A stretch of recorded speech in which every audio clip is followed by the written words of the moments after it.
Attend करना बहुत ही मुश्किल होता है।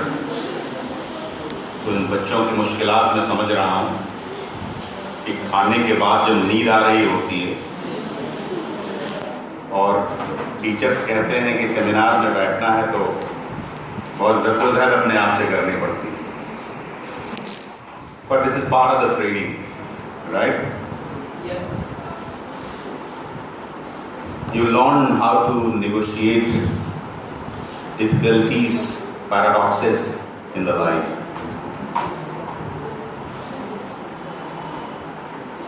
Respected Professor V.P. Singh Sahab, luminaries of Department of Commerce of Gorakhpur University, delegates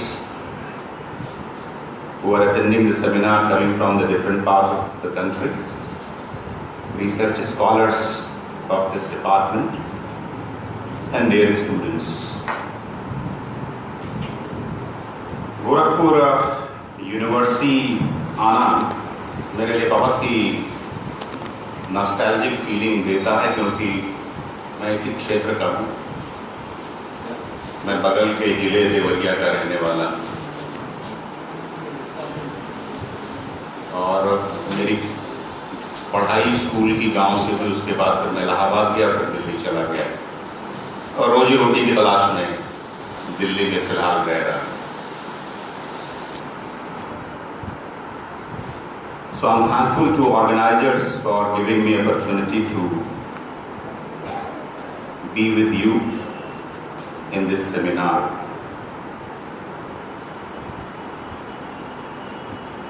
The topic which organizers have chosen,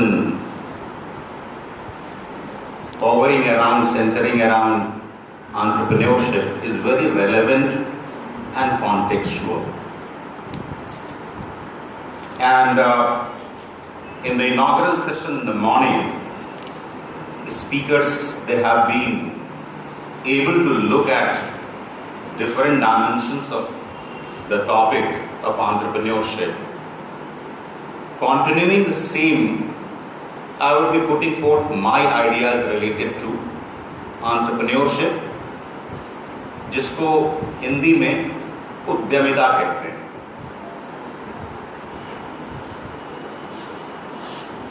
उद्यमिता जिसके बारे में एक बहुत बड़े अर्थशास्त्री शुम्पीटर ने कहा कि ये रिस्क लेने का, उद्यमिता रिस्क लेने का रिवॉर्ड है। And Schumpeter talked about 3 things when he refers entrepreneurship. He says risk, uncertainty, and the risk and the reward for bearing the risk and uncertainty, that is what is called as entrepreneurship. उसको दूसरे तरीके से देखें तो उद्यमिता change management का, जिसकी बात प्रोफेसर वी.पी. सिंह कर रहे थे अपने भाषण में, चेंज मैनेजमेंट का एक तरीका है, एक साधन है। और इसका व्यवसाय से उतना संबंध नहीं है जितना उद्यमिता जीने से। और जब हम उद्यमिता को जीने की बात करते हैं तो हमारा फोकस उद्यमिता से आगे बढ़ के उद्यम धर्मिता तक पहुंचता है। और आज के परिप्रेक्ष्य में, चाहे वो विद्यार्थी हो, चाहे वो व्यवसायी हो, चाहे शिक्षक हो, चाहे राजनेता हो, यदि उनके अंदर उद्यम धर्मिता नहीं है और उस उद्यम धर्मिता को बरकरार रखने की उर्वरता नहीं है, तो वो बहुत छोटे समय में समाप्त हो जाता है।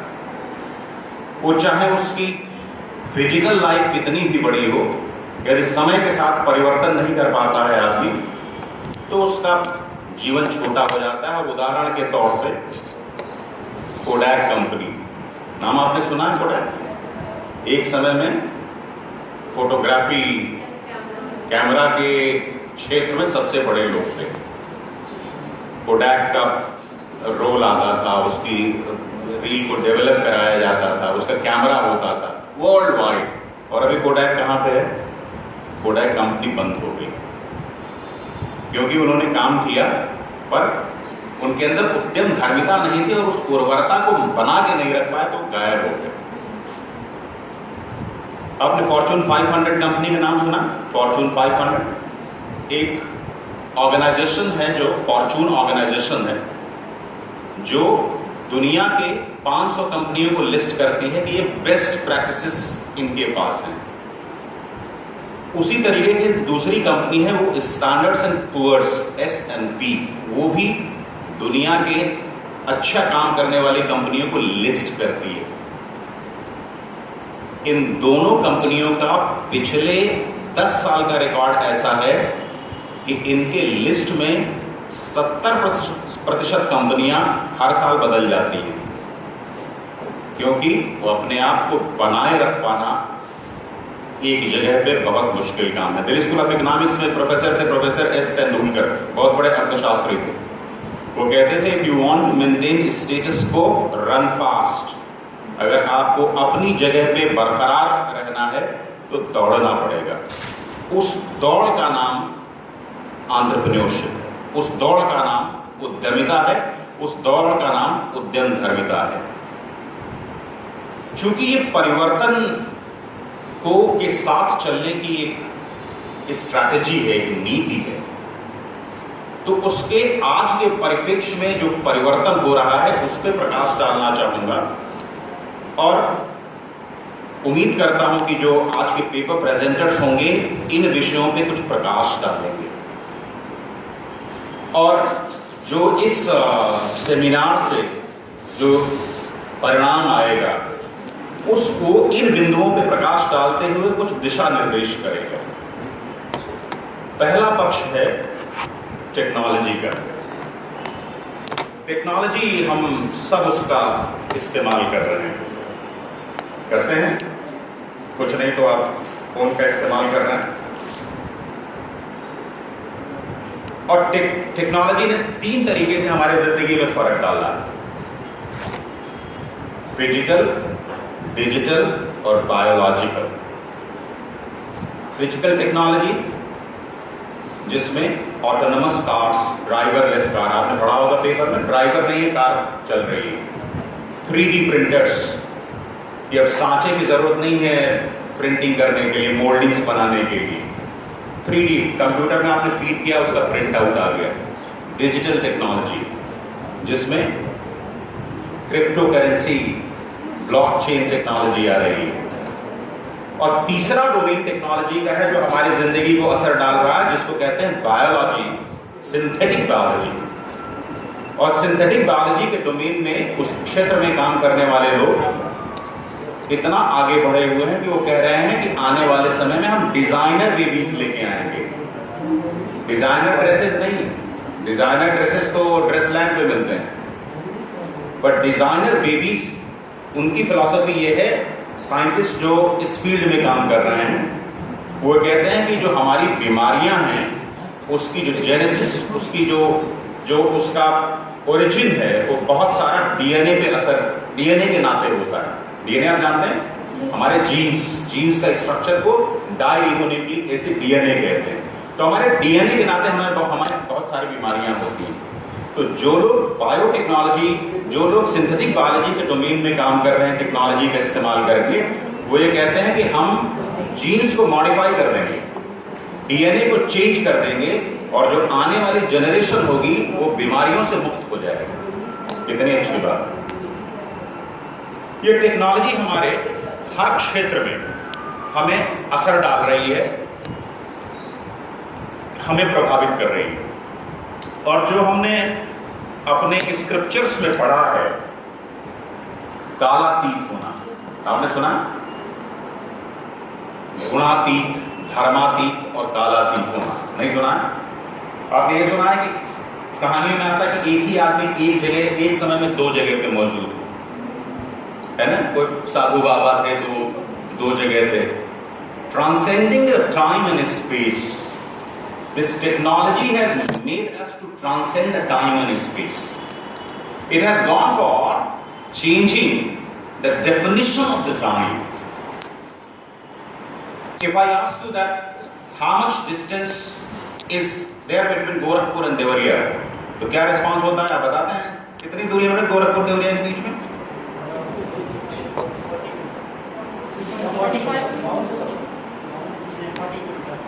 40 किलोमीटर.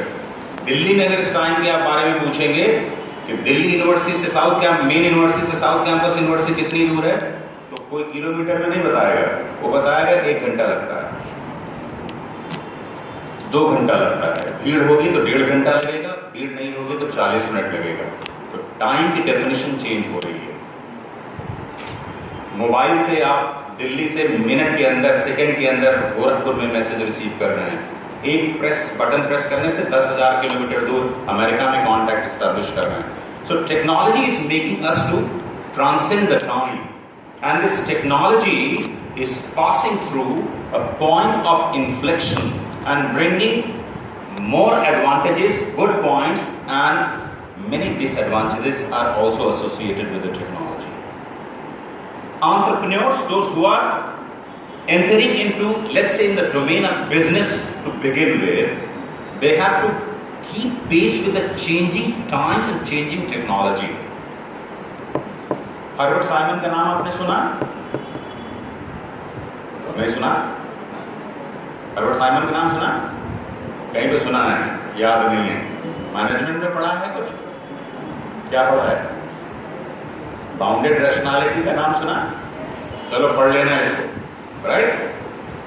हार्बर्ट साइमन का कहना यह है कि those who are wealthy in technology, those who are wealthy in information, they are poor in cognition. यानी इस टेक्नोलॉजी ने क्या किया है कि हमारे पास डेटा भर दिया है, और उस डेटा भरने के नाते we are lost in the ocean of data, and we are not able to translate that data into information and not able to understand that how to deduce meaning out of it. Data क्या होता है? जो raw form में बिखरा हुआ है वो data है, और उस रॉ फॉर्म को अगर एक आप फॉर्मेशन में ले आते हैं, when you bring it in a formation, that becomes information, and when you derive meaning out of that information, it becomes knowledge, and when you are applying that knowledge, it becomes wisdom. So this abundance of the information which is reasoned by the technology is making us to get lost in the ocean of the data. Therefore, we are not able to deduce anything out of it and not thinking in terms of applying it. This is the biggest challenge, one of the biggest challenges of entrepreneurship of today. बहुत चीजें दिख रही हैं पर उसमें tangibility नहीं आ रही है, और ये टेक्नोलॉजी का ये abundance, it is breeding a kind of dissatisfaction. An example of that is that when you watch TV, let's say you are watching a movie, एक आप पिक्चर देख रहे होते हैं किसी टीवी के चैनल पे, तो राइट साइड में ऊपर क्या आ रहा होता है कि अगली मूवी कौन होगी आ रहा होता है, और वो ब्लिंक करता है तो आता है कि शनिवार को अगली मूवी कौन होगी. वो हटता है तो बताता है 29 मार्च 2018 को अगली मूवी कौन होगी. और जो पिक्चर हम देख रहे होते हैं उसमें इंटरेस्ट नहीं होता है हमारा, वो आता कि अगली कौन, तो 29 तारीख वाली कौन, तो 31 तारीख वाली. It's a breeding a kind of dissatisfaction. So entrepreneurs, whatever domain they are choosing, they have to keep this dissatisfaction which is reasoned by the technology in mind, क्योंकि ये वो ग्रुप नहीं है, ये वो डेमोग्राफी नहीं है जो एक चीज पाके संतोष करने वाली है, क्योंकि टेक्नोलॉजी लगातार इसमें असंतोष जो है बढ़ा रही है, उसका प्रभाव बहुत ही ज्यादा है. So entrepreneurs, they have to be careful about this aspect of the technology. And what we say that the more we immerse in the digital world, The shallow is our cognition. So entrepreneur को ये समझने की जरूरत है कि technology जो हमें बहुत मददगार है, वो हमारे अंदर एक अजीब सी उच्छृंखलता, एक अजीब सा छिछलापन पैदा कर रही है। तो हमारे जो कंज्यूमर्स हैं वो उसी तरीके से अपने आप को पोजीशन कर रहे हैं। तो यानी कि जो प्रोडक्ट आप बनाएंगे टेक्नोलॉजी के नाते उसकी लाइफ कम होती जा रही है। ऑर्गेनाइजेशनल डायनेमिक्स, जिसके आजकल के एडिटर स्लोकम है, बहुत बड़े मैनेजमेंट थिंकर हैं, उन्होंने एक रिसर्च किया। ऑर्गेनाइजेशनल डायनेमिक्स एक एस्टैब्लिश्ड एल्सेवियर की का जो है वो जर्नल है। उन्होंने रिसर्च किया और रिसर्च करके बताया कि आज के ज़माने में ऑर्गेनाइजेशन की औसत आय 14 साल हो गई है। तो एंटरप्रेन्योर को ये ध्यान रखना होगा कि उसका जो इन्वेस्टमेंट होगा वो लंबे समय में उसका रिटर्न नहीं आना चाहिए। उसको कोई ऐसा बिजनेस मॉडल डेवलप करना पड़ेगा जिसका रिटर्न फास्टर हो, क्योंकि ऑर्गेनाइजेशन की लाइफ कम हो गई। इस टेक्नोलॉजी के नाते कुछ और भी चीजें हुई।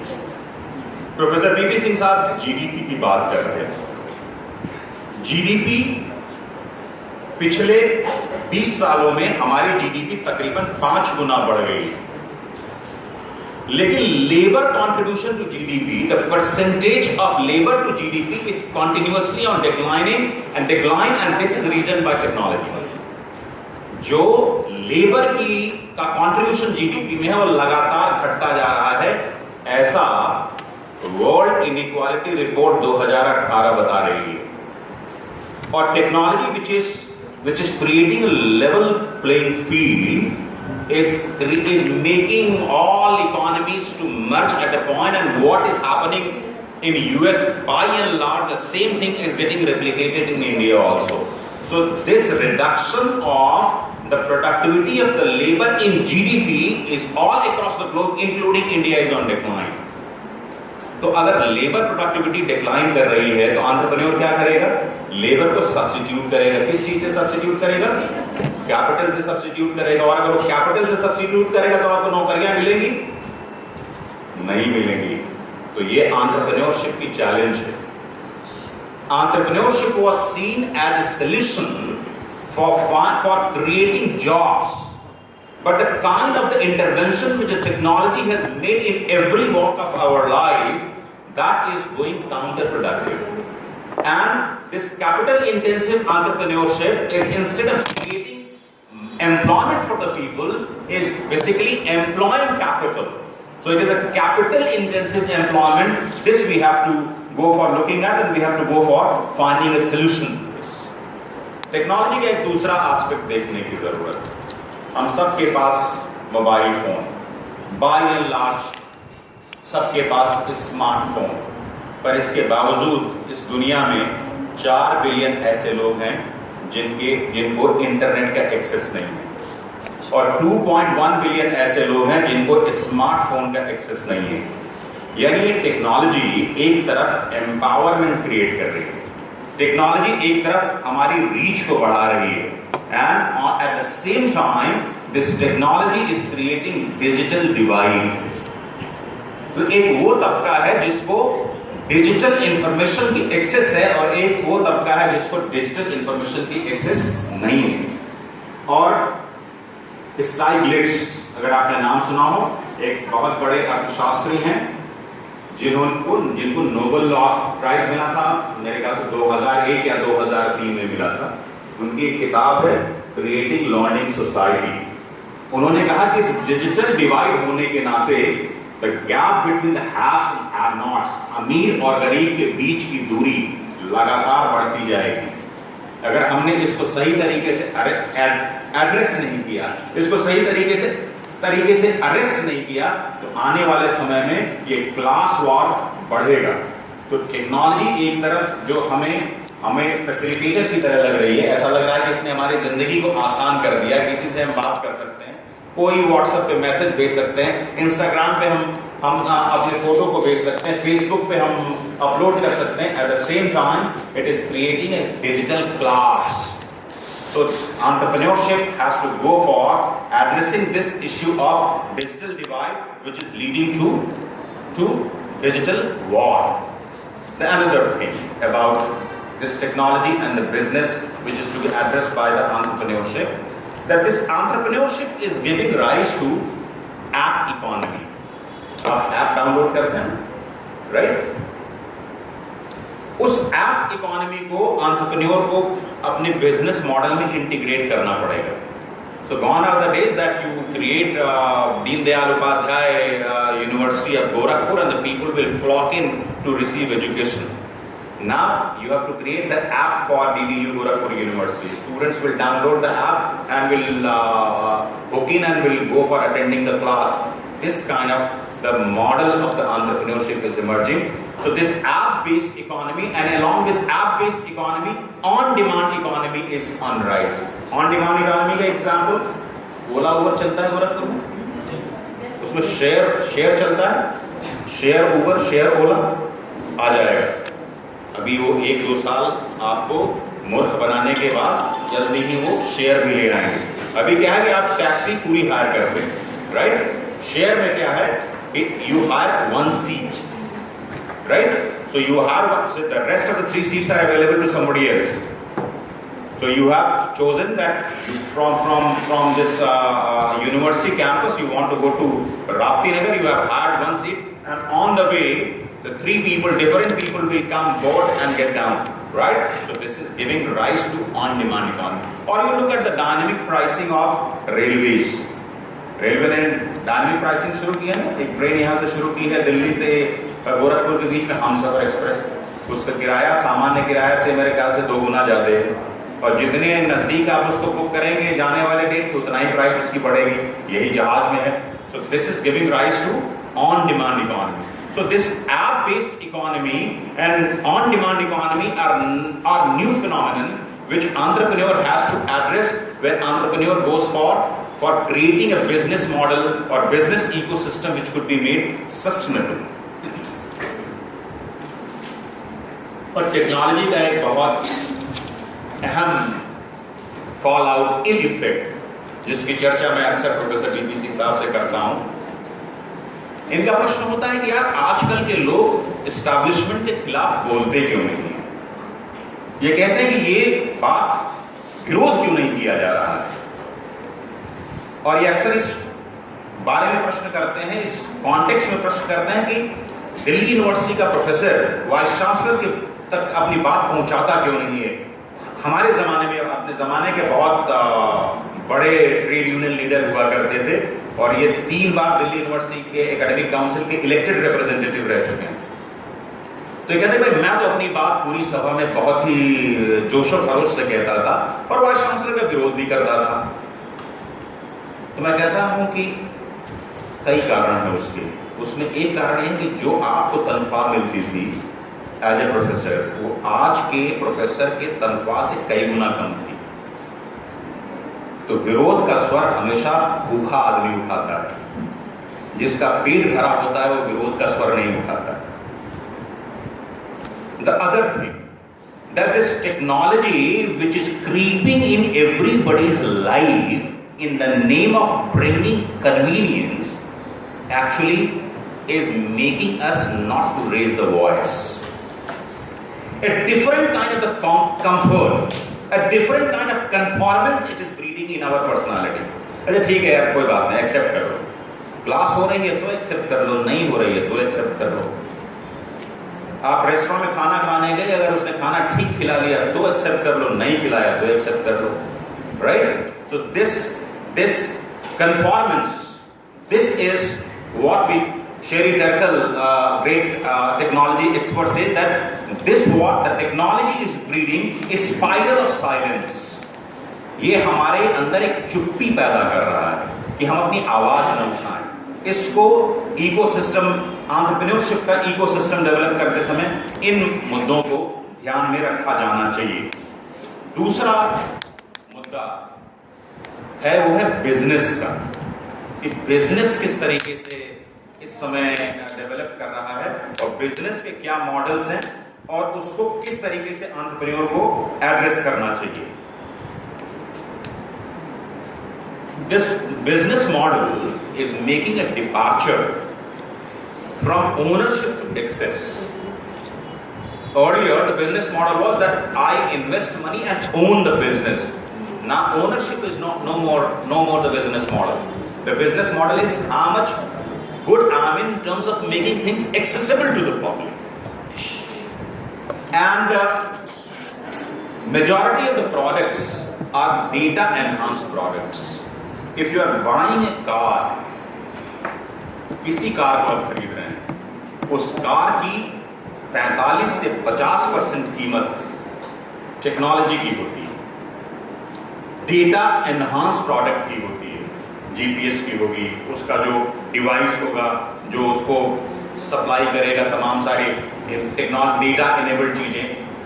तो business is basically data enabled business.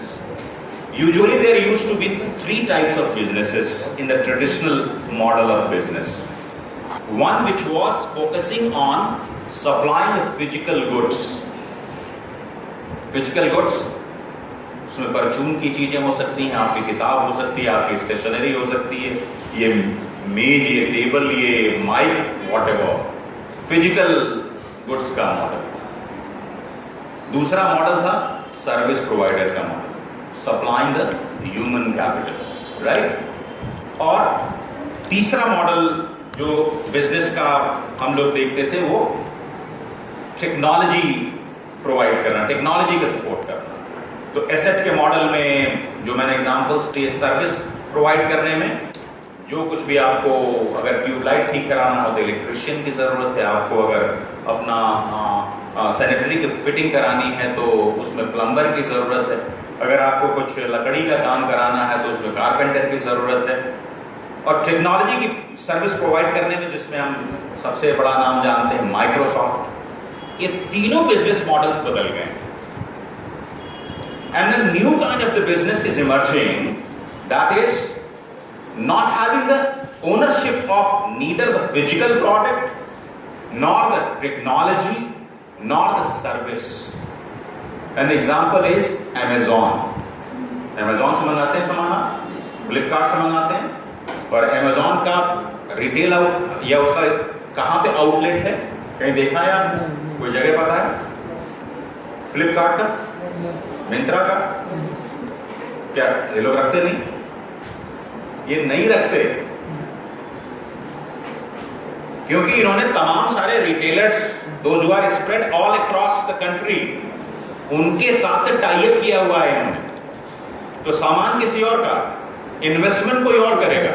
Amazon जो है वो सिर्फ यहां का की डिमांड और वहां की सप्लाई को मैच कराएगा। This is physical model of business which is changing at the rate of knots, right? So earlier, those at their outlet, those who are able to have more products, they used to be good businessman, good entrepreneur. पर वो model business का बदल गया है, अब आपको रखने की जरूरत नहीं है।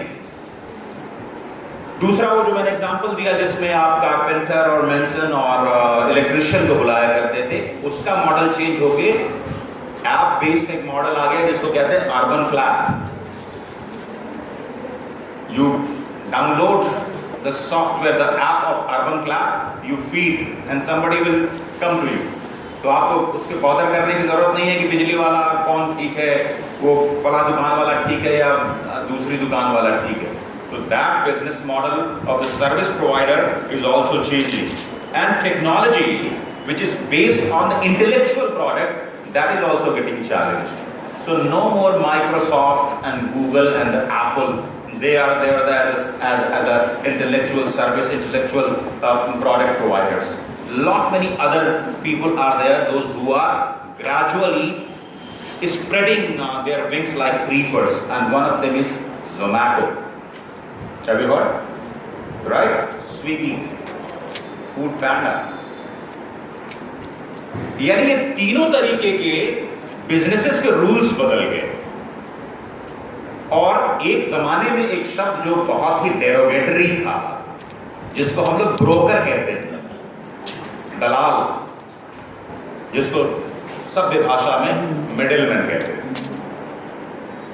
वो मिडिलमैन आज इंपॉर्टेंट एंटरप्रेन्योर बन के निकल आया है, जिसको सोफिस्टिकेटेड अंग्रेजी में एग्रीगेटर कहते हैं। So that aggregator model of the entrepreneurship, that must be kept in mind whether you are entering into the domain of physical product selling or intellectual product selling or the service selling. Because no more you are the person who will go for expanding your physical space and you would be the number one entrepreneur, because this network model of business, it is challenging all established notions of business. And not only this changed network, but along with this few other things which are also to be kept in mind. Approximately 30 billion messages travel every day on WhatsApp. 30 billion. आपके पास जैसे भी message आता है ना, उसको आप CP करते हैं, कॉपी पेस्ट. कुछ लोग गुड मॉर्निंग जो है उनके पास मानिया होता है. गुड मॉर्निंग मानिया मैं उसको कहता हूँ. गुड मॉर्निंग का एक मैसेज आया, 6 मैसेज आए 6 जगह से, तो 6 कॉपी किया और 36 लोगों को भेजा. मुझे 3 दिन लगातार कोई गुड मॉर्निंग मैसेज भेजता, उसको ब्लॉक कर देता. Because the fellow is not interested in saying good morning to me. It's a mechanical good morning, right? If you are very much interested in saying good morning to me, give me a call. Right? So 30 billion messages travel every day. And worldwide, 87% people, they don't leave their phone. जो लोग phone smartphone रखते हैं, 87% लोग अपने mobile phone को छोड़ नहीं रहे हैं. और 40% लोग मोबाइल फोन के कैमरे का इस्तेमाल करना है. Right? And 1.6 billion people, they are prosumers of the Facebook. This is the new terminology coming in the domain of business, which entrepreneur must take into account. Earlier we used to talk about consumers and we used to talk about producers. But now a new terminology which is coming out of the fusion of the producer and the consumer, which is called as prosumers. So the technology users, they are creating their own content and they are consuming their own content. For example, Facebook. Nobody goes for uploading content for you. You create your own content. Yes or no? And you use it.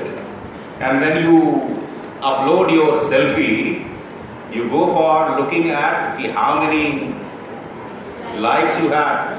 During our time, हमारे समय में इसको ठेंगा कहते थे. But you see how the time has changed. ये ठेंगा जो है ये sign of like हो गया, right? और अगर आपको likes नहीं मिलते हैं तो आप दुखी हो जाते हैं. Yes or no? So entrepreneurs, they have to go for looking at this emerging prosumers, their taste, their preferences, which are changing very fast. That is